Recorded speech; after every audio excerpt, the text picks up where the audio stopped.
এত বড় হলে নামাজ পড়লে না, আল্লাহর হুকুম মেনে চলো না। শয়তানের পথ ধরে অন্য রাস্তায় গেলে, শয়তানের পথ ধরে অন্য রাস্তায় গেলে কি করে পাবে তুমি ক্ষমা? কি করে তোমাকে করিবে ক্ষমা? আল্লাহ কি করে তোমাকে করিবে ক্ষমা? গানে গানে সুদে সুদে সাজালে বাড়ি, যেদিন আসিবে খাটনি তোমার বাড়ি। অর্থাৎ মসজিদের পালকি, বুঝতেছেন কিনা? গানে গানে সুদে সুদে সাজালে বাড়ি, যেদিন আসিবে খাটনি তোমার বাড়ি। আজরাইল এসে নিবে জান টেনে, সেদিন জানাজা হবে তোমার বাড়ি। যখন যাবেন, যাওয়ার যখন দরকার হবে এক আঙুল তুলবেন, আমি বলবো যে আপনার প্রসাবের চাপ দিছি, আপনি ছুটি। দুই আঙুল তুলে আমি বসবো যে টয়লেটের চাপ দিচ্ছে, সেও ছুটি। তিন আঙুল তুললে আমি বসবো যে বিড়ির নেশা ধরছি, এ জ্ঞানটা আমার আছে। আর চার আঙুল তুললে আমি বসবো যে প্রেমিক মিস কল দিছে, দেখা করতেই হবে। এই চারজন ব্যতীত কোনো মানুষ যদি বিনে অনুমতিতে আঙ্গুল না তুলে যদি চলে যেতে চান, প্রয়োজন হলে লুঙ্গি টেনে ধরবো, জাঙ্গি বড় ভাত পাঠাবো। ঠিক আছে? তাহলে এক নাম্বার, ওঠা বসা করা যাবে, তবে গেলে অনুমতি সাপেক্ষে যাইতে হবে ইনশা। আর দুই নাম্বার, আমার চেহারার দিকে চাওয়া থাকতে হবে। আলেম যতই কালো হোক, তার চেহারার দিকে চায়া থাকলে সগীরে গুনাহ মাফ করে দেখে। চেহারাটা একবারই খারাপ নাকি? প্রথমই পান দেওয়া শুরু করলেন,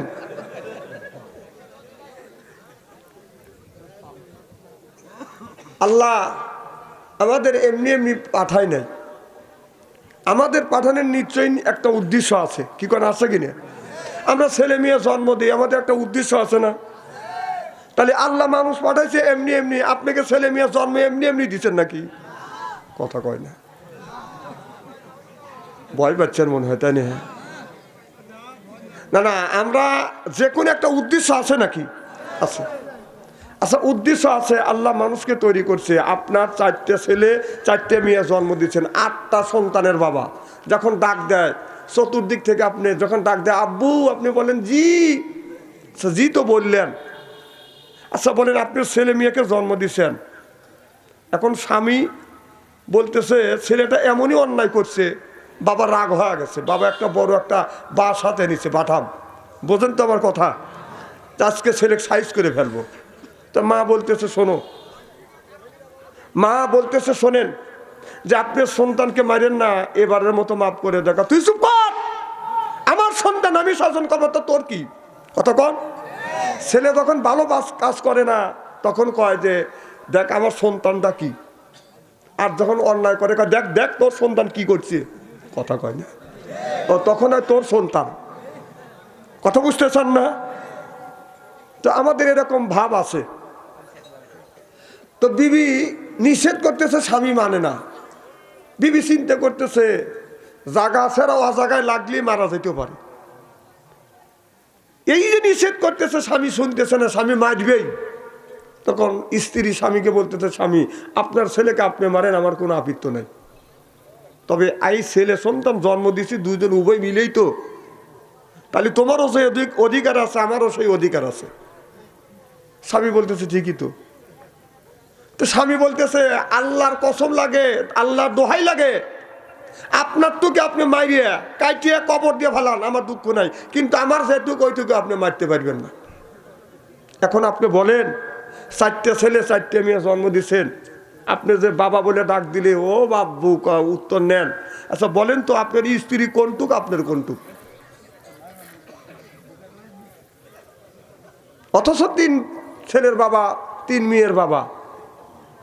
আমরা একটা জানি না, স্ত্রী যদি বলেই ফেলে যে ছেলে সন্তান উভয় মিলে জন্ম দিছি, তাহলে তোমার কোনটুক আর আমার কোনটুক? আমার টুকে তুমি মাইরো না, তোমার টুকে তুমি মাইরিয়ে কবর দিয়ে ভালো। এই ওয়াজটা কি শুনবেন? মনে হয় আপনারা শুনবেন না।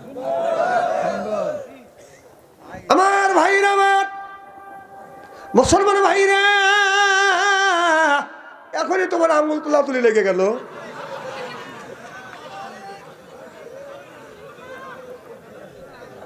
শুরু করলে না আঙ্গুল তোলা শুরু করে দিল। না না, এত তাড়াতাড়ি কি আমি আঙ্গুল উঠাতে বলছি নাকি? ওদের আইন পাস করছে, আমি আইনের মধ্যে ক্ষোভ রাখছি। এদিন ক্ষোভ না রাখাই উচিত ছিল।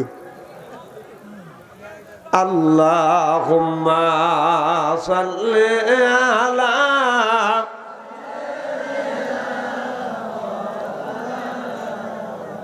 ওয়া আলা আলি সাইয়্যিদিনা। আমার ভাইরা, আমার মুসলমান ভাইরা, আল্লাহর হাবিবের প্রিয় উম্মতেরা ভালো করে লক্ষ্য করে শুনুন, আমলে নিয়তে বাদান শুনতে হবে। আল্লাহ নবী দুনিয়ার বুকে এসে বাদান তিনটে জিনিস ভালোবেসেছেন। একদিন আমার নবী মসজিদের বারান্দায় মন খারাপ করে আমার নবী বাদান বসে আছে। আল্লাহর মন খারাপ আল্লাহ সহ্য হয় না। আল্লাহ বলে, রে জিবরাইল তাড়াতাড়ি যা, আমার বন্ধুর মন খারাপ, আমি আল্লাহ আমার সহ্য হচ্ছে না। আমার বান্দার, আমার বন্ধুর কিসের অভাব? টাকার অভাব, পয়সার অভাব, নারীর অভাব, গাড়ির অভাব, এমন কোন জিনিসের অভাব পড়েছে? সব অভাব গুনি আমি আল্লাহ দূর করে দেব। যখন আল্লাহু আকবার। জিবরাইল অমনি নবীর কাছে চলে আসলেন। মোহাম্মদ হাই গেবনা গোপ্তা তানা গুপ্তা জিবরাইল, জিবরাইল হাই গেবনা গোপ্তা তানা গোপ্তা রব্বুল জলিল। আল্লাহু আকবার কর। জিবরাইল আলাইহিস সালাম বলো, ও নবীজি, আপনি মন খারাপ করে বসে আছেন। আপনার টাকার অভাব, পয়সার অভাব, নারীর অভাব, গাড়ির অভাব, এমন কোন জিনিসের অভাব পড়েছে? আল্লাহ সব অভাবগুলো দূর করে দিবে। আল্লাহ নবী বললেন, টাকা পয়সার, নারী গাড়ি, কোনো জিনিসের অভাব না। কবরের মধ্যে আমার উম্মতের কি হবে, এই চিন্তায় আমি নবী অস্থির। চিল্লাকান আল্লাহু আকবার। আমার নবী আমাদের চিন্তা করে, আমরা নবীর তরে কোনো জয় চলি না। আল্লাহর নবী আমাদের জন্য বাদান ব্যস্ত আছে। আজকে তিনটা ছেলে জন্ম দিয়েছে, তিনটা মেয়ে জন্ম দিয়েছে। আপনার ছেলের বয়স 20 বছর হয়ে গেছে। এই 20 বছরের মধ্যে আপনার ছেলে একটা দিনও এক ওয়াক্ত বাদান নামাজ পড়ে না, একটা দিনও ফজরের নামাজ পড়ে না। অথচ আল্লাহ বললেন, ইয়া আইয়ুহাল্লাযিনা আমানু, ওহে যারা ঈমানের বিশ্বাসী, কু আনফুসাকুম, নিজে বাঁচো, তুমি বাঁচো, আহিলিকুম নারা, তোমার আহেল পরিবারকে বাঁচাও। এ কথা কার? আল্লাহ বললেন, নিজে বাঁচো, আহেল পরিবারকে বাঁচা। আজকে নিজেও বাঁচলাম না, আহেল পরিবারকে বাঁচান বাঁচাইতে পারলাম না। আমার ভাইরা আমার, তাহলে আপনার ছেলের বয়স হলো 20 বছর। 20 বছর বয়স হলে আপনার ছেলেকে আপনি বিয়ে করাতে যাবেন। যেদিন বিয়ে করতে যাবে ওই দিন যদি খুশি মনে, একটা ছেলে একটা মেয়ের যেদিন বাদান বিয়ে হবে, ওই দিন হলো ওই ছেলে তো ওই মেয়েটা জীবনের সব চাইতে বাদান তাদের হলো খুশির দিন, খুশির রাত। চিল্লাকন ঠিক কিনে? আমার ভাইয়ের আমার, ওই দিন একটা যুবকের সব চাইতে খুশির দিন, খুশির রাত। বাসর ঘর হবে, মেয়েটাও খুশির দিন, খুশির রাত, তাদের বাসর ঘর হবে। আমার ভাইরা আমার, ওই দিন বাদান কোনো ব্যক্তি খুশি মনে যদি মন থাকে বাদান সচ্ছলতা, ওই সময় যদি কোনো ব্যক্তি নামাজ পড়ে, এই নামাজ কবুল করে কে? এই জন্যই বাংলাদেশের বড় বড় বুজুর্গ মানুষ বলেছে, ওই দিন খুশির দিনে তোমরা 2টা সেজদা দিবে। হয়তো এই নামাজটা, সেজদাটা আল্লাহর দরবারে কবুল হইতে পারে। নামাজ পড়তে যাওয়ার আগে কিন্তু 2 রাকাত নফল নামাজ পড়ে কি কন পড়ি কিনা? যদি বলা যায় যুবক রে নামাজ পড়ো, যুবক বলে নামাজ পড়া জানি না, মসজিদের ইমামকে ডাকি আইনে বাদান নফল নামাজ পড়াই। জোর কন ঠিক? এত বড় হলে নামাজ পড়লে না, আল্লাহর হুকুম মেনে চলো না, শয়তানের পথ ধরে অন্য রাস্তায় গেলে, শয়তানের পথ ধরে অন্য রাস্তায় গেলে কি করে পাবে তুমি ক্ষমা? কি করে তোমাকে করিবে ক্ষমা? আল্লাহ কি করে তোমাকে করিবে ক্ষমা? এ যুবক, বলা যায় না। কারিমুল মউত যেদিন এসে যাবে, কুল্লু নাফসিন যায়কাতুল মউত, মরণের হাত থেকে কেউ বাঁচতে পারবে না। মালাকাল মউত আসমানে মাথা রাখবে, জমিনে আপনার পা রাখিয়া এই লোকটার রুহুটা বাদান কবজ করিবে। তখন ওই লোকটার বাদান পানি পিপাসা লেগে যাবে। কবি বলে হাতে দরিয়া গাছে বাসা তালে মা, হাতে দরিয়া গাছে বাসা তালে মা, সর্পতে দিদারে বাইয়া, সর্পতে দিদারে বাইয়া, আবলু বে মা বুবে মা। কবি বলেছে সাত দরিয়ার সাত নদীর পানি যদি কণ্ঠের মধ্যে ঢালা যায়, মরণের সময় ওই মানুষের কোনোদিন পিপাসা নিবারণ হবে না। চিল্লা কন ঠিক কিনে? আমার ভাইরা আমার, আল্লাহর নবী বললেন আপনার ঘরটাকে কোরআনের দুর্গ বানাও, হাদিসের দুর্গ বানাও। তা না বানাইয়া আজকে আমাদের ঘরটা বানাইছে বাজান আপনার সুদের দুর্গ, ঘুষের দুর্গ, গানের দুর্গ। গানে গানে গানে গানে সুদে সুদে সাজালে বাড়ি, যেদিন আসিবে খাটনি তোমার বাড়ি। অর্থাৎ মসজিদের পালকি, বুঝতেছেন কিনা? গানে গানে সুদে সুদে সাজালে বাড়ি, যেদিন আসিবে খাটনি তোমার বাড়ি। আজরাইল এসে নিবে জানতেন, সেদিন জানাজা হবে তোমার বাড়ি। জোর কোন ঠিক কিনা? এ যুবক ভাই, যেদিন মালাকাল মউত আজরাইল আসবে, আসমানে মাথা রাখবে, জমিনে পা রাখিয়া রুহুটা যখন বাদান কবজ করে নিয়ে যাবে, আপনি যদি বলেন আজরাইল রে 10,000 টাকা ঘুষ দিলাম, এই বছর আসো না আগামী বছর আসো, আপনারা বলুন আল্লাহর আজরাইল বাদান মানবি?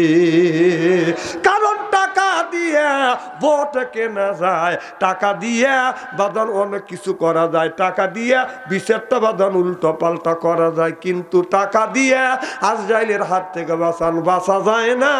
কি কোন বাঁচা যাবে? লোকমান হাকিমের নাম শুনছেন না? উনি কোন নবীও নন, রাসূলও নন, তিনি একজন আল্লাহর ওলি।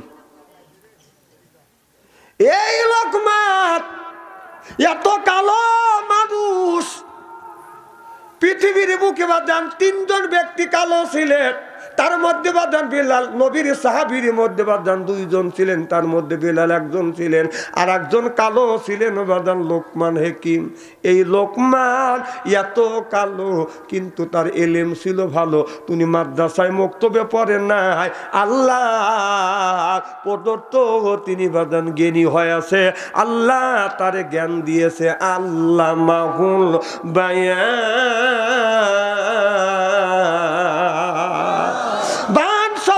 অর্থ পাইছি 7টা। বান শব্দের অর্থ হলো জ্ঞান, বান শব্দের অর্থ হলো বিবেচনা, বান শব্দের অর্থ হলো চেতনা, বান শব্দের অর্থ হলো মেঘা, বান শব্দের অর্থ হলো প্রজ্ঞা, বান শব্দের অর্থ হলো বাদান কথা, বান শব্দের অর্থ হলো বাদান ভাষা। আল্লাহ মাহুল বায়া,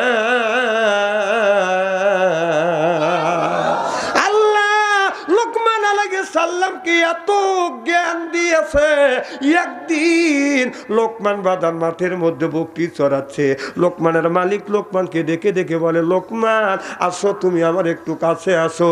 লোকমান যখন কাছে আসলেন, বলো লোকমান তুমি জ্ঞানী মানুষ আমি শুনছি, তবে আমার যেই বকরি আছে, বকরির মধ্যে যেই বকরিটা খুব সুন্দর হবে, এই বকরিটা জবই করিয়া 2 টুকরো গোস্ত দিবে, যেই 2 টুকরো গোস্ত হলো সবচাইতে সুন্দর, যেই 2 টুকরা গোস্ত হলো ভালো, দেহের মধ্যে যেই 2 টুকরো গোস্ত হবে ভালো, 2 টুকরো গোস্ত আমারে দিবে, আর বাদ বকরি যা গোস্ত থাকবে তোমরা সব রাখাল মিলে রান্না বাড়া করে তোমরা খাবে।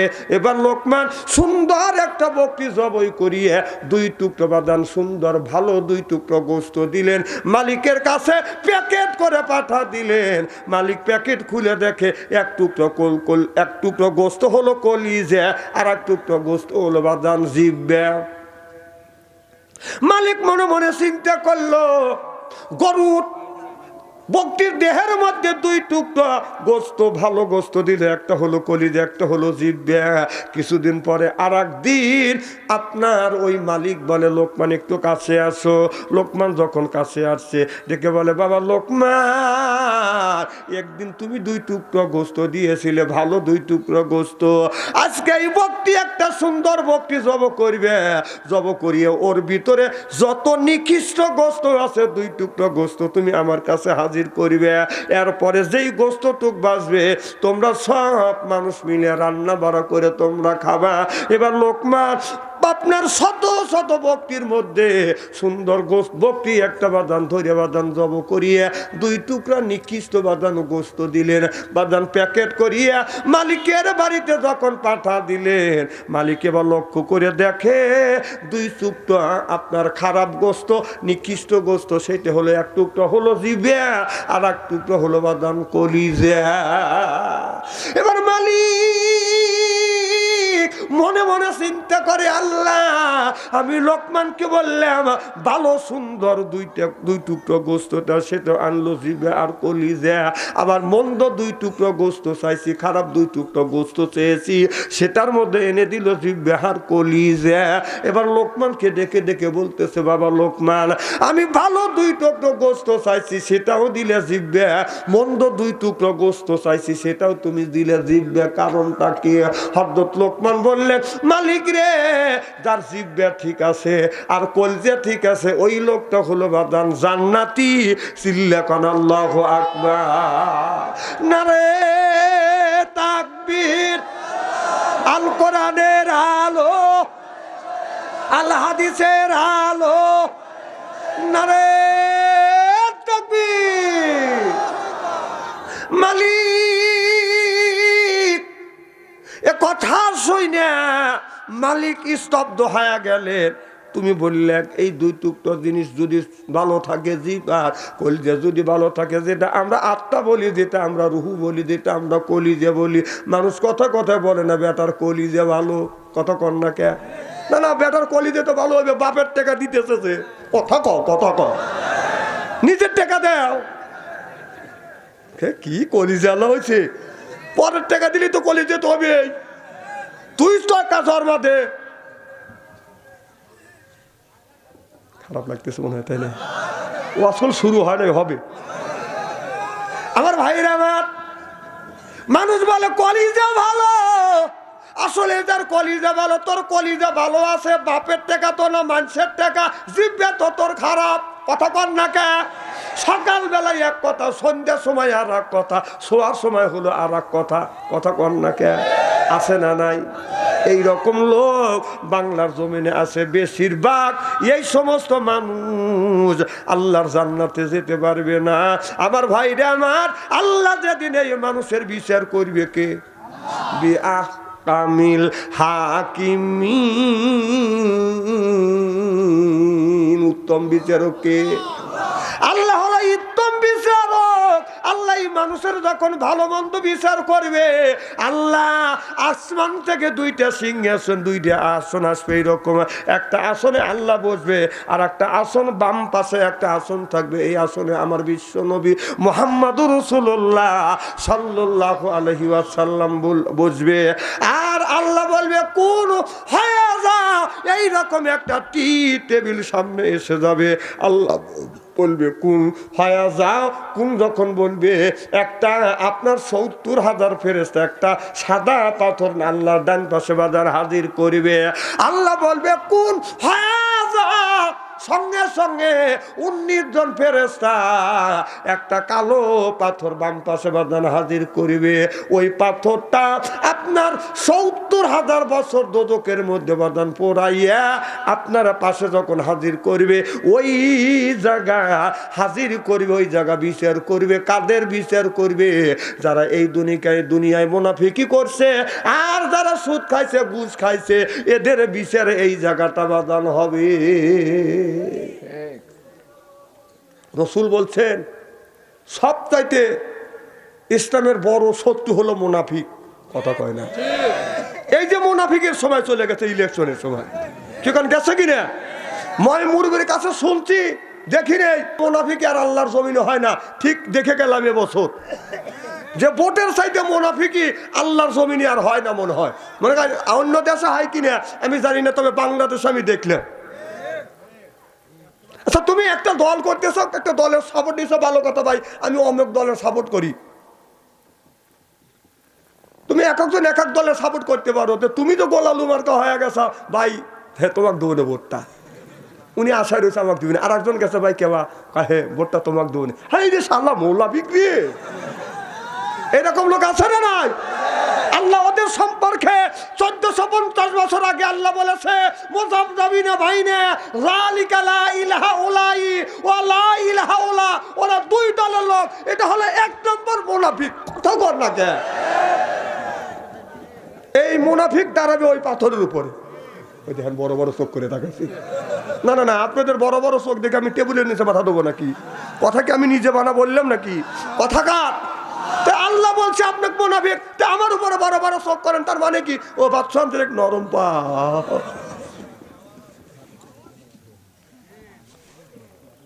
বাবা মুনাফিকি যদি করে থাকেন আল্লাহর কাছে ক্ষমা চান, মাফ চান, আল্লাহ মাফ করে দিবে। এই মুনাফিকের বিচার আল্লাহ পাথরে যখন দাঁড় করাবে, মুনাফিক দ্বারা মুহূর্তের মধ্যে পাথরে পাও রাখা হচ্ছে, সর্বশরীরটা পুড়ে বাদান আংরা হয়ে যাবে, কিন্তু লোকটা মরবেও না, মারা যাবে না। মৃত্যু শব্দটা আল্লাহ নিজে হাতে দুম্ব আকারে বাদান আল্লাহ কি করবে? মৃত্যুটাকে বাদান জবই করবে, মৃত্যুটাকে কোরবানি করবে, আল্লাহ জবই করবে। শব্দ মৃত্যু শব্দ বলতে কোনো জিনিস থাকবে না। এই লোকটাকে জাহান্নামের ওই যে আগুনের মধ্যে আগুনটা পোড়াইছে, আপনার পাথরটা পোড়া রাখছে, এই পাথরের উপরে দাঁড়াইবে, মুহূর্তের মধ্যে বাদান পুড়িয়া ছাই হয়ে যাবে, কিন্তু লোকটা মরিবে না। লোকটা বাদান আপনার ওই যে আল্লাহর আযাব দিবে, আযাবের তাপ বাদান সহ্য করবে, সহ্য করতেই হবে। জিহ্বাটা বাদান চালু থাকবে, কথাবার্তা বাদান বলতে থাকবে। তাহলে মুনাফিক এই জায়গা বাদান দাঁড় করাইবে। দুই নাম্বার, যারা দুনিয়ার সুদ খাবে, সুদ করে কই পাথরের উপরে দাঁড় করাইবে। কে দাঁড় করাইবে? আল্লাহ বললেন লা তাকুলু, সুদ তো খাওয়া দূরের কথা, তার দ্বারের কাছে যায় না। এদিকে আল্লাহ বললেন কুলু মিন তাইয়্যিবাতুন মা রাযাকনাকুম, আগে হালাল খাও, এরপরে ইবাদত করো, ইবাদত আল্লাহর দরবারে বাদাম কবুল হবে।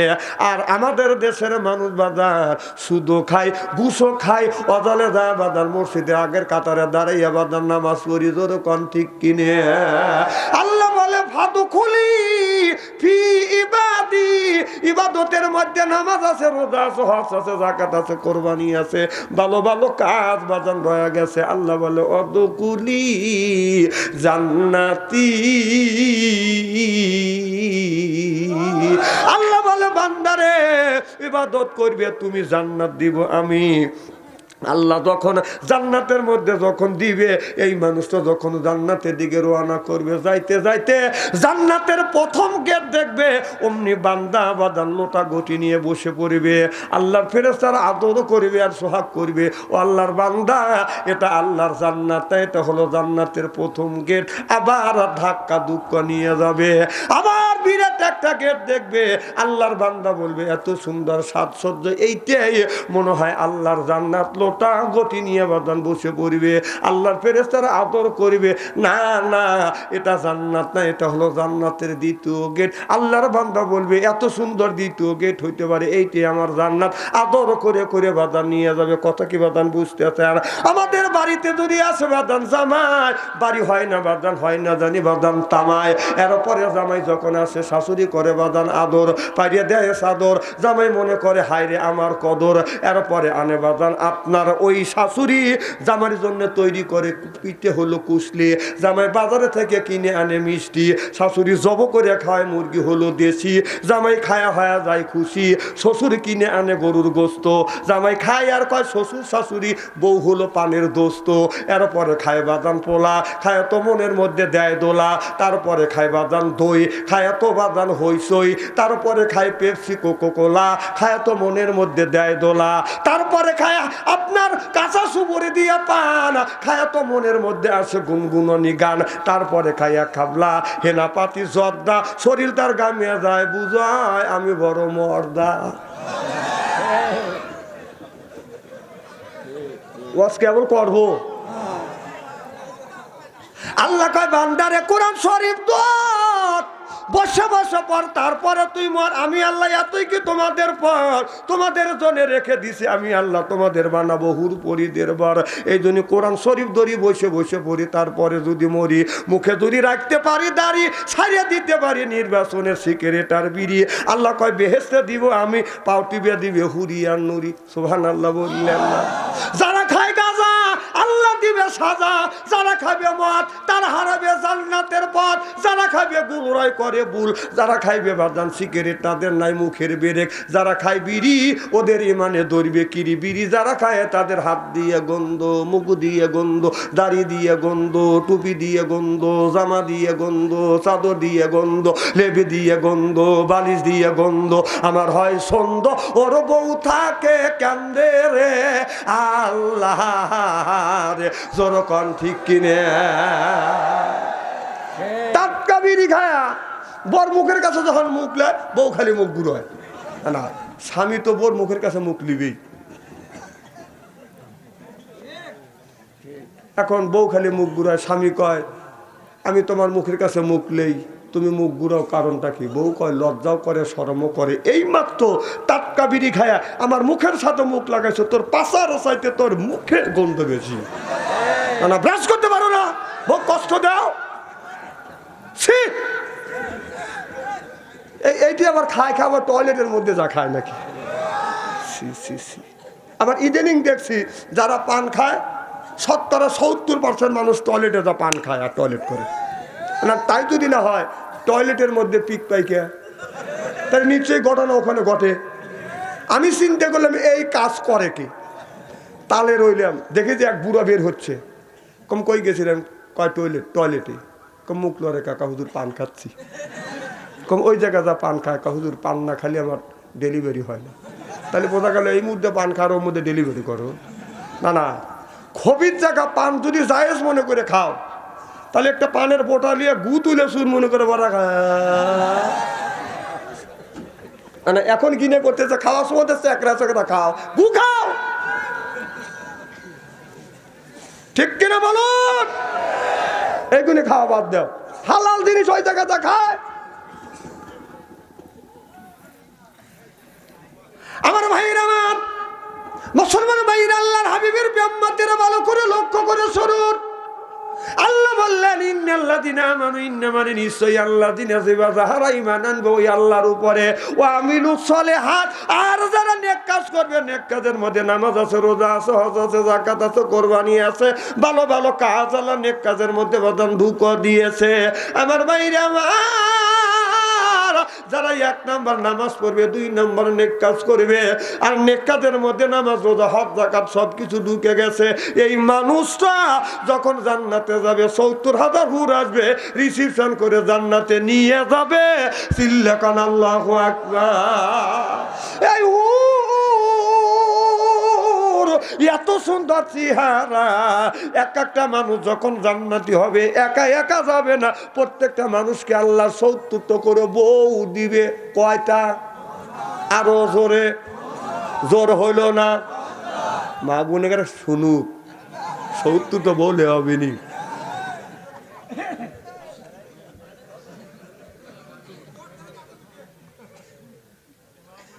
আলী রাদিয়াল্লাহু তাআলা আনহু বসে আছে, মা ফাতেমা রাদিয়াল্লাহু তাআলা আনহা বাদান কোরআন তেলাওয়াত করতেছে, আলী শুনতেছে। সুবহানাল্লাহ। ফাতেমা এত সুন্দর করে কোরআন পড়ে, আলী শুনতে বাদন ভালো লাগে, কিন্তু আওয়াজটা কিন্তু বাড়ি ঘরের বাদন বাইরে যাচ্ছে না। আলী শুনতে শুনতে, হযরত আলী পড়তে পড়তে যেই জায়গা লেখা আছে পুরুষ 4টে বিয়ে করতে পারবে, আর আপনার পুরুষ 4টে বিয়ে করতে পারবে, মহিলা একটাই পারবে, এই জায়গায় এই আয়াতটা পড়তে আসিয়া হযরত ফাতেমার কণ্ঠটা বাদান একটু দুর্বল হয়ে গেছে, আস্ত করে বাদান কথাটা বলছে। হযরত আলী এই কথা শুনিয়ে মুস্কি মুস্কি হাসতেছে। আমার বিবি ইচ্ছা করলে যেইভাবে পড়তেছে এইভাবে পড়লি তো পারতো, আস্তে করে পড়লো যেন এই কথাটা না শুনি আমি যেন না বুঝি। হযরত আলী কিন্তু অনেক কিছু বাদান বুঝেছে। আল্লাহ নবী বলেছে আনা মাদিনাতুল ইলমি আলিমুম বাবুহা, আমার নবী বলেছে নবী ইলমের শহর, আলী হলো তার দরজা। সিল্লাকান আল্লাহু আকবার। হযরত আলী সব বুঝলেন। আর ফাতেমা আস্তে আস্তে যখন ওই জায়গা যখন শব্দটা আস্তে আস্তে যখন বলছে, হযরত আলী মুস্কি হাসি দিয়েছে। ফাতেমা কোরআন তিলাওয়াত করতেছে, আলীর দিকে তাকা দেখে আলী মুস্কি মুস্কি হাসতেছে। ফাতেমা কোরআন পড়া বন্ধ দিয়ে বলে, স্বামীরে আমি কোরআন পড়তেছি আর তুমি কোরআন পড়া দেখে মুস্কি মুস্কি হাসি দিচ্ছ, আমার কোরআন পড়ার মধ্যে কি ভুল আছে? হযরত আলী বলে, বিবি রে তোমার কোরআন পড়া ভুল না, খুব সুন্দর লাগে, তবে একটা জায়গা আসিয়া তুমি আস্তে আস্তে তেলাওয়াত করলে কারণ কি তুমি ওই জায়গা কি বোঝো? বলে হ্যাঁ আমি বুঝি। আলী কয় আমু বুঝি। সুবহানাল্লাহ জোরে কয়। ফাতেমা বলল, স্বামী রে কি বুঝলে? বলে বিবি রে এই আয়াতের অর্থ হলো পুরুষ 4টে বিয়ে করতে পারবে, নারীরা 4টে বিয়ে করতে পারবে না। হযরত ফাতেমা বলে দুনিয়ার নারীরা সব ভাগ দিতে পারবে কিন্তু স্বামীর ভাগ কেউ দিতে চায় সে 70টা হুল্লে দেবে। সাহেব শুনুক শুনুক। একদিন আমি হুরের ওয়াজ করছি, আমার বিবি শুনছি, শুনে আমি যে বাদ দিয়েছি খালি মাথা বানা দিচ্ছে এরকম করে, আবার পাও টেপে, কোন লক্ষণ তো ভালো বুঝতেছি। তখন মাথা বানাচ্ছে, চুল টানতেছে, আর আরামই লাগতেছে। তো গুম গুম আইসি, আবার কেনে দিয়ে গুঁতো মারল। কম গুঁতোগুতি করো কে? কয়ে একটা পুরুষের বাগে কি 70টা করে বউ দিবে? কম দিবেই তো, ওর আর গম হইতেছে না। তা আমাকে বলতেছে হুজুর আপনাকে কেউ দিবে? কম দিবেই তো, হুরের জন্যই তো আমি এত কিছু করি, নামাজ কালাম রোজা পড়ি। যাও, তাহলে তুমি হুরের ওয়াদের সময় তোমার পেশা পাইছে, যাও ধো কাপড় জানি নষ্ট না হয়।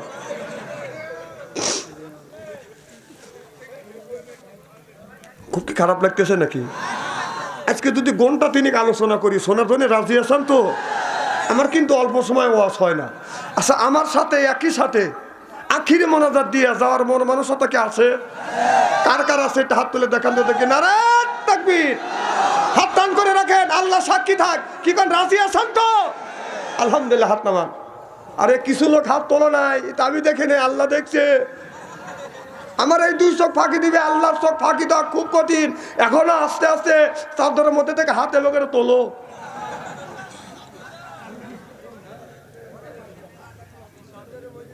কি যেন বলতেছিলাম? হুর। আমার ভাইয়ের, আমার স্বামী স্ত্রী বসিয়ে নামাজ পড়তেছে, স্বামী আল্লাহর কাছে হাত তুলে মোনাজাত করতেছে, আল্লাহ আমি নামাজ পড়ি, রোজা রাখি, হজ করি, নবীর তরিক অনুযায়ী চলি। আল্লাহ এর বিনিময় আমাকে আপনার হাসরের ময়দানে সুন্দর একটা তুমি জান্নাত দিও, আর জান্নাতের ভিতরে আল্লাহ তুমি আমাকে একটা হুর দিও। বউ এতে শুনছে, শুনে বলতেছে হুর কাক কয়? তুমি আল্লাহর কাছে মোনাজাত করে কি চাইলে? কয় কে? আল্লাহর কাছে একটা জান্নাত চাইছি আর জান্নাতের মধ্যে হুর চাইছি। কয় হুর কাক কয়? কয় তোর মতন কালি আমার মহিলা না, তোর সাথে 70 গুণ রূপবতী 70টা বউ চাইছি। বউ কয় যে কে রে? রান্না বাড়া করে খাওয়াই আমি, আর ও চাই হুর। বউ নামাজ পড়ে আল্লাহর কাছে হাত তুলে মোনাজাত করতেছে, নামাজ পড়ে রোজা রাখি, তোমার হুকুম মানি, নবীর তরিক অনুযায়ী চলি, আল্লাহ এর বিনিময় তুমি আমাকে জান্নাত দিও, জান্নাতের মধ্যে একটা হুরো দিও। কিন্তু জামাই শুনে কয় কে রে? হুরো কাক কয়? তোমার মতো কালিয়া ভাটা না, তোমার তোর 70 গুণ রূপবতী একটা জামাই চাই আল্লাহর কাছে। তখন স্বামী কয় হাত দে। দুজন হাত মিলে কয় হাত মিলে আজকে থেকে তোবা কর, আমি হুর চাবো না, তুই হুরো চাইস না। এক একটা পুরুষকে 70টা করে বউ দিবে। সুবহানাল্লাহ।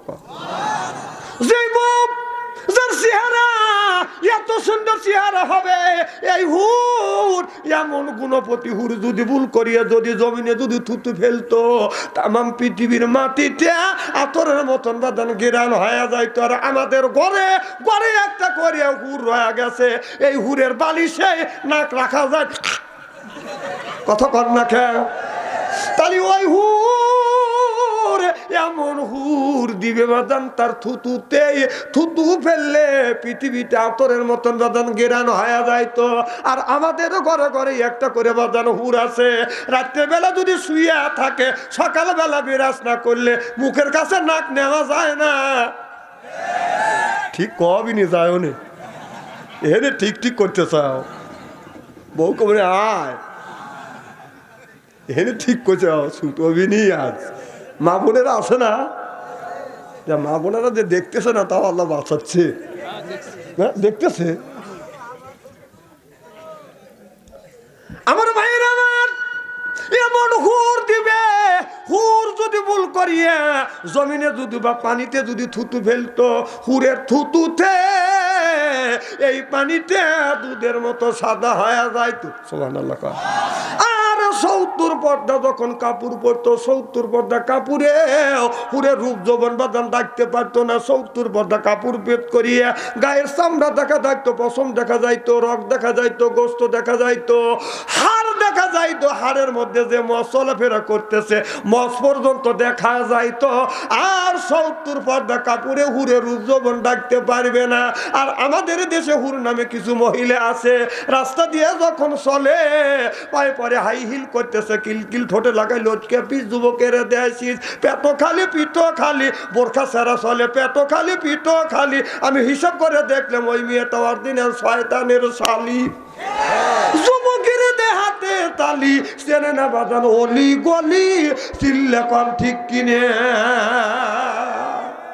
আমার ভাইরা আমার, আপনার এই হুর আসিয়া গাড়ির উপর যখন এইরকম করে হাত বুলাবে, লোকটা যখন হুরের দিকে এরকম করে তাকাইবে, এক নজরে ছায়া থাকবে, 70,000 বছর চলে যাবে, চোখের পলক ফেলবে না।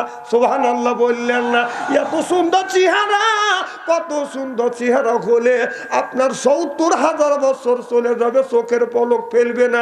এত সুন্দর রূপ, এত সুন্দর চেহারা। আর আমাদের দেশের মেয়েরা জপ যদি বাদাম চেহারা হয়, এরপরে শর্ট কামিজ লাগাইয়া ওড়না গলায় ঝুলাইয়া রাস্তা দিয়ে যায়, বলে এই যে আমার এসে এই দেখো, আমার এসে এই দেখো, দুনিয়া ভুলে যাবে, দুনিয়া ভুলে যাবে। Wow wow wow. বাংলাদেশের হরিরা এই জমিনে যে যুবকের ভিতরে দুইটা জিনিস আছে, এক নাম্বার ইন্নাল্লাযিনা আমানু, ইন্না মানে নিশ্চয়ই, আর ও আমিলু সলিহাত, দুই নাম্বার যারা নেক কাজ করবে। আপনার ওই ইমানদার যুবকের ইমান কখনো নষ্ট করা যাবে না। চিল্লা কোন ঠিক কিনা?